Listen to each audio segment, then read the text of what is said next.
आज हम जानेंगे श्री कृष्ण की ये 10 नीतियाँ अंतर्राष्ट्रीय राजनीति में कितनी कारगर।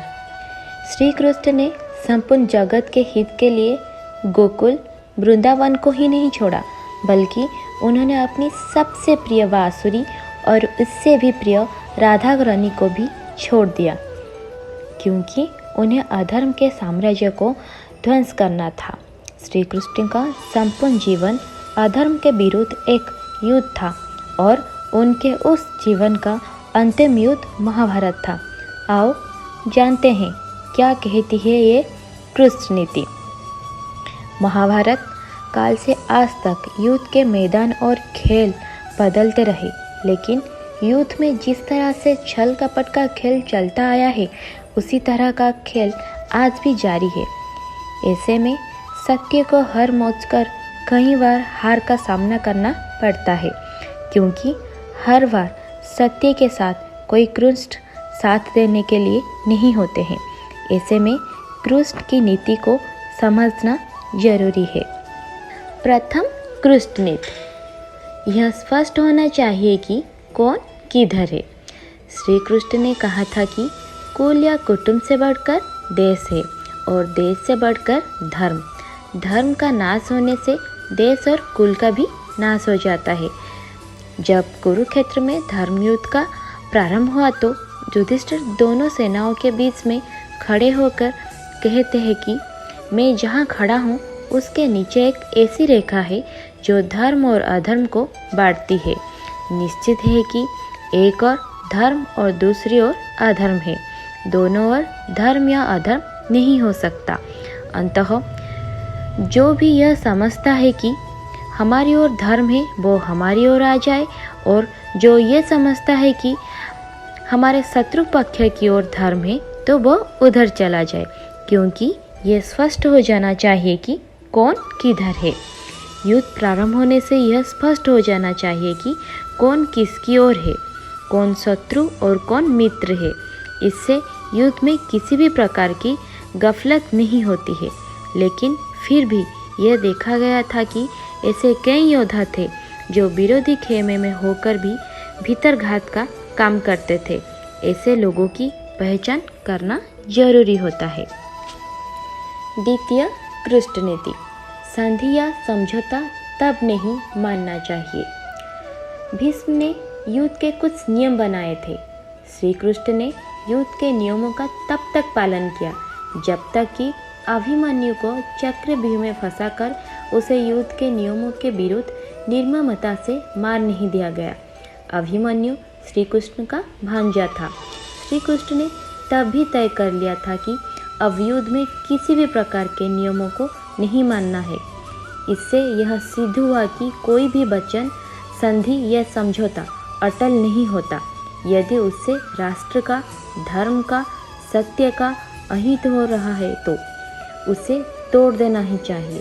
भगवान श्री कृष्ण ने अस्त्र ना उठाने की अपनी प्रतिज्ञा भी तोड़कर धर्म की ही रक्षा की थी।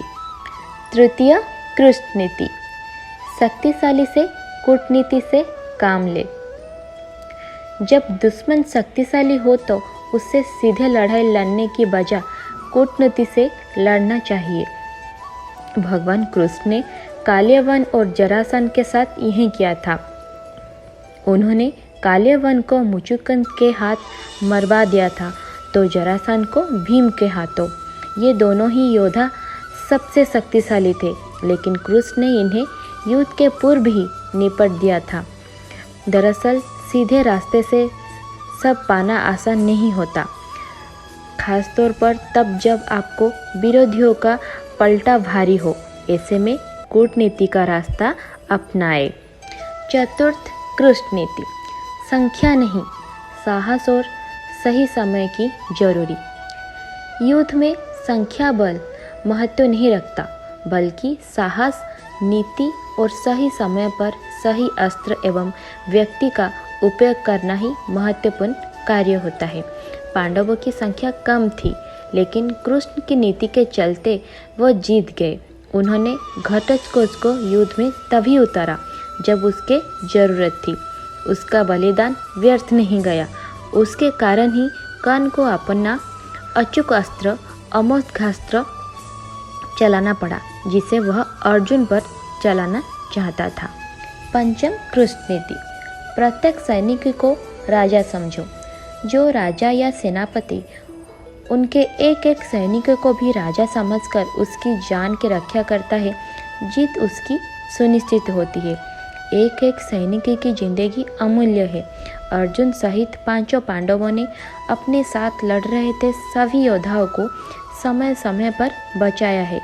जब वो देखते थे कि हमारे किसी भी योद्धा या सैनिक पर विरोधी पक्ष का कोई योद्धा या सैनिक भारी पड़ रहा है, तो वो उसके पास उसकी सहायता के लिए पहुंच जाते थे। 6. कृष्ण नीति। अधर्मी को मारते वक्त सोचना नहीं। जब आपको दुश्मन को मारने का मौका मिल रहा है तो उसे तुरंत ही मार दो।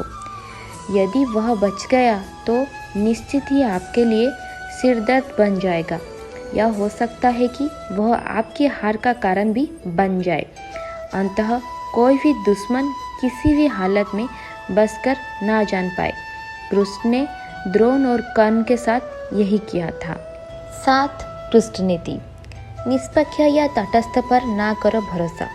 जो निष्पक्ष और तटस्थ या दोनों ओर है, इतिहास उनका भी अपराध लिखेगा। दरअसल वह व्यक्ति ही सही है जो धर्म, सत्य और न्याय के साथ है। निष्पक्ष, तटस्थ या जो दोनों ओर है, उस पर भरोसा नहीं किया जा सकता। 8. कृष्ण नीति। युद्ध के जोश में ज्ञान जरूरी है।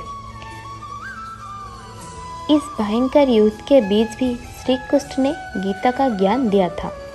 यह सबसे अद्भुत था। कहने का ये तात्पर्य यह है कि भले ही जीवन के किसी भी मोर्च पर व्यक्ति युद्ध लड़ रहा है तो, लेकिन उसे ज्ञान, सत्संग और प्रवचन को सुनते रहना चाहिए।